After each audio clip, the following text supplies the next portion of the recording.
তখন ভারতের যে প্ল্যানটা ছিল যে বাংলাদেশের সামরিক বাহিনীকে একটা পঙ্গু করার, সেই প্ল্যানটা আর কাজে দেয় নাই।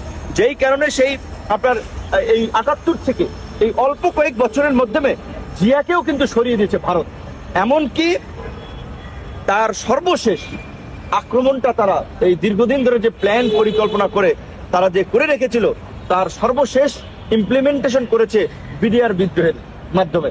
এই তথাকথিত বিডিআর বিদ্রোহের মাধ্যমে মূলত ভারতীয় অফিসাররা এবং সরকারের মধ্যে থাকা ভারতীয় দালাল এজেন্টদেরকে ব্যবহার করে আমাদের সামরিক বাহিনীকে পঙ্গু করেছে। কারণ আপনারা দেখেন যে বাংলাদেশে যখনই রাজনৈতিক সংকট তৈরি হয়েছে, জাতীয় সংকট তৈরি হয়েছে, সামরিক বাহিনী এগিয়ে এসেছে, নেতৃত্বে বসেছে, হস্তক্ষেপ করেছে।